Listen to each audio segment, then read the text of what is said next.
Morning. What you up to this morning? Gonna try to spread some seed. Spread some seed? What kind of seed are you spreading? A bunch of different types of grasses for pasture.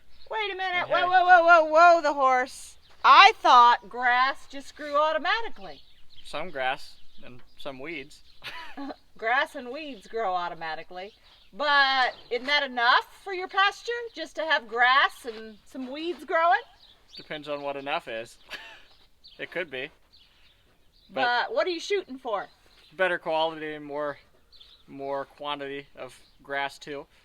And what are you going to do with the grass once you get it to grow, all this that you're planting extra? Pasture it and hay it. Okay?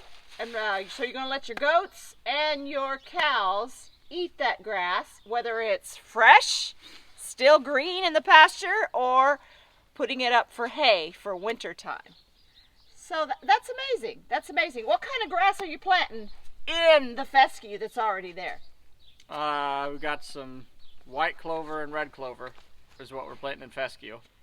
And we're going to try some orchard grass in some of the tree areas. You know what, John? I never ever dreamed that there were different kinds of grasses.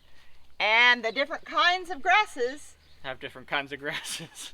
and some grasses are better for goats and cows than others. Mm-hmm. Now, I got a question. In the past, we've had a few cows that have lost their tails. Can you imagine that? The end of their tail falls off. And Mr. Steve, my sweet darling, told me that was fescue toxicity. It makes their tails fall off. Also makes them really scruffy in the summertime, and they don't gain as much weight in the summer either. So, if they eat too much fescue grass, which is what a lot of pasture is around here in southeast Kansas, it can make them have fescue toxicity. It's not the fescue itself. A lot of the fescue around here I don't know what the proper term is for it, but it has an endophyte, I think is what they call it, and that endophyte makes the fescue a lot more hardy and grows a lot better, but it also can be damaging to the cows if they have it in too much quantity, especially in the summer months. So They have endophyte-free fescue, which doesn't have that, but it's also not as hardy. It doesn't grow as well, and you don't get as much grass. And now they've come out with what they call a novel endophyte, which has the endophyte in it, so you have the hardiness, but they've genetically modified it so it doesn't harm the cow. Amazing. Amazing. I was raised in town, guys. I was not raised a farm girl. I married into that. So just the thought of having to plant grass, different kinds of grasses, to improve your quality of pasture and hay is just amazing to me. Can I take a look at all that seed back there in your spreader behind your tractor? There's nothing in there now, but you can look in it. Oh, well, let's take a look in there and see what we can come up with. Is this called a seeder, John? Spreader is what I would call it.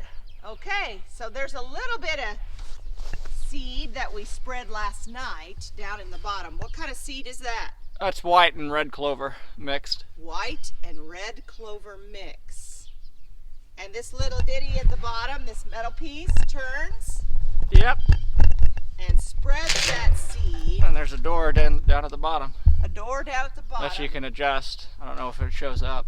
No, it doesn't No. show up yet. There's too much seed in it to see it. But you can adjust it down here.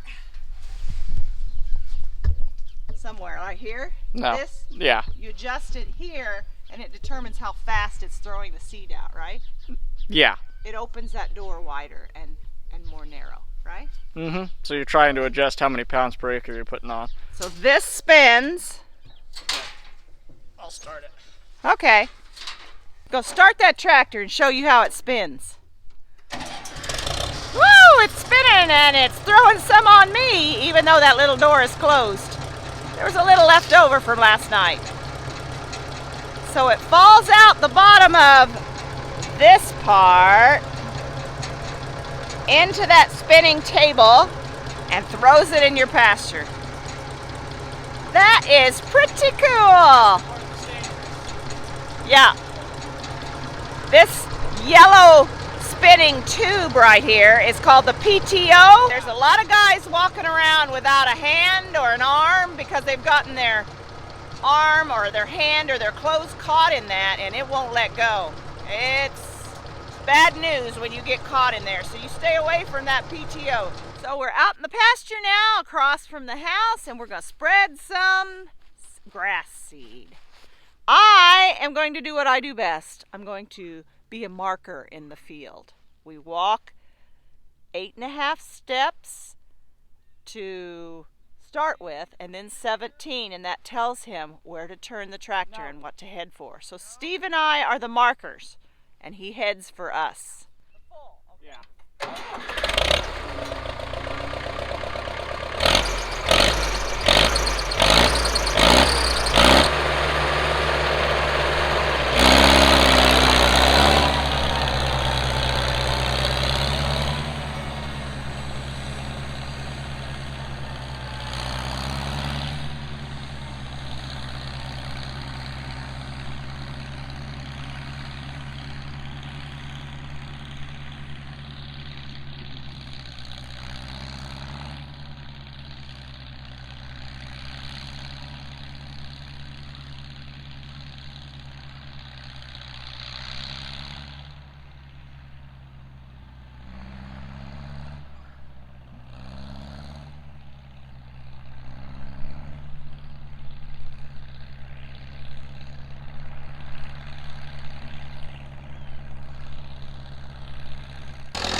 And we've moved to a new pasture.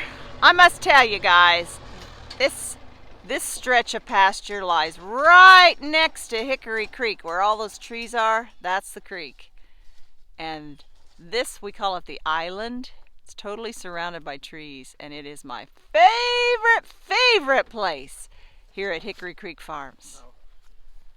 So now we're going to spread some seed here. There you go. Getting more seed, John? Mm-hmm. More clover seed. Can we look at it? Yeah. All right. Oh my, isn't that pretty? That stuff wasn't free, was it? Nope. You know, one of the things you might not think about if you don't come from the farm, all of that seed is high priced. $200. Couple of $100 just for that clover seed. So, it all costs money to be a farmer. He's going to dump that right there in the back of that, in the spreader, and we'll be ready to go.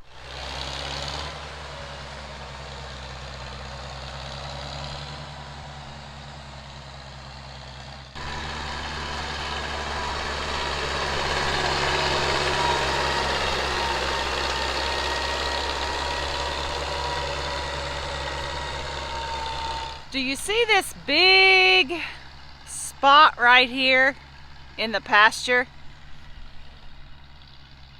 That is a patch of wild blackberries that has grown up in our pasture.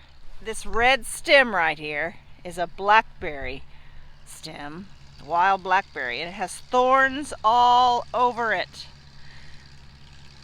You have to take care of your pastures. If you leave your pastures untended, blackberry brambles, trees grow up.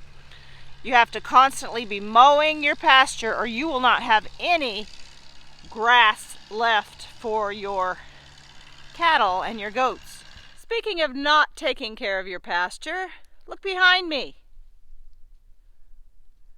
When we got married 32 years ago, we were pasturing cattle in this little pasture right here, where all of this overgrowth is. All these trees have sprung up.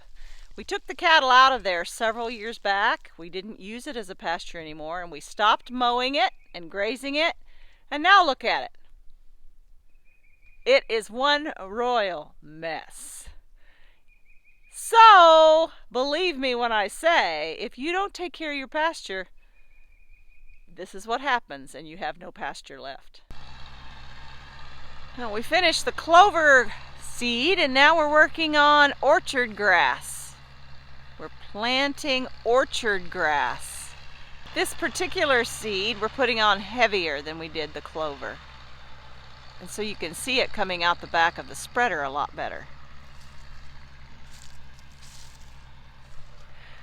This little patch of pasture, we started using it last year to graze John's 2 heifers. And it's had very little done to it.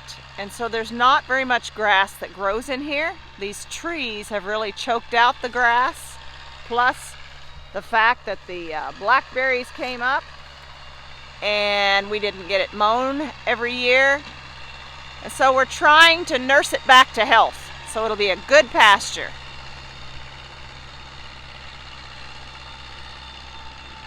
There you can see it spreading a whole lot easier than you could the clover.